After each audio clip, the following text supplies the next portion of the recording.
আসসালামু আলাইকুম। কেমন আছেন সবাই? আলহামদুলিল্লাহ আমি ভালো আছি। তো আজকের ব্লগে আসলে আপনাদের একটা কথা বলবো, সেটা কি জানেন?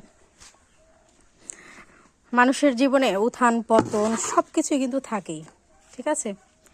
মানুষের জীবনটা এমন যে প্রত্যেকটা স্টেজে আপনাকে কোনো না কোনো খারাপ ভালো যে কোনো দিক পার করতেই হবে। জীবনটা কখনো এতটাই স্মুথ না যতটা আমরা ভাবি যে অনেকটা হয়তো স্মুথ হবে, তা না আসলে, ঠিক আছে? তো যাই হোক, জীবনে কষ্ট করলে একসময় মানুষ আসলে সুখ ভোগ করেই, আর মানুষের সুখ ভোগ করার জন্য একটা সময় আসে। হ্যাঁ, কারো কারো জীবনে হয়তো আসে না, সবার জীবনে যে সবসময় সুখ ভোগ করার জন্য ভালো সময় আসবে তা কিন্তু না, কিন্তু ম্যাক্সিমামই আসে। সব সময় যে আমাদের জীবনের সব চাহিদা সব কিছু চাওয়া পাওয়াগুলো ফিল আপ হবে তাও কিন্তু না। এমনও হতে পারে যে কখনো কখনো দেখা যাবে যে নিজেরা যা চাই তা হয়তো সব কিছু পাওয়া সম্ভব হয়ে ওঠে না, ঠিক আছে? এরকম বহু হয়, মানুষের জীবনটা এরকমই। আর এই বাস্তবতাটা আসলে আমাদের মেনে নেওয়া শিখতে হবে।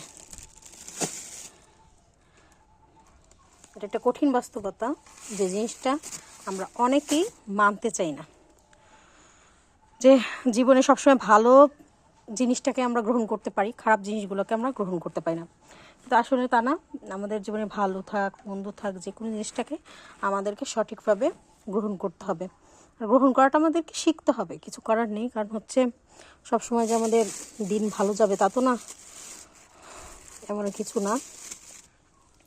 আর মানুষের একটা জিনিস কি, যে যখন ভালো সময় আসে তখন মানুষ আল্লাহর শুকরিয়া আদায় করতে পারে না।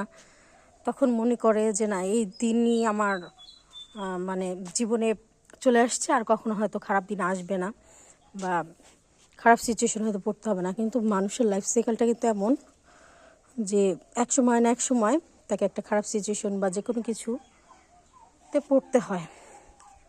তো এর জন্য আমাদেরকে সব সময় ভালো দিন মন্দ দিন সব দিনেরই শুকরিয়া আদায় করতে হবে। কারণ রব্বুল আলামিনই এক সময় ভালো দিন দেয়, আবার এক সময় হয়তো খারাপ দিন দিবে। তো সব কিছু মিলিয়ে আসলে আমাদের জীবন, আর এই বাস্তবতাটা মানতে পারলে আমাদের জন্য সেটা ভালো হবে।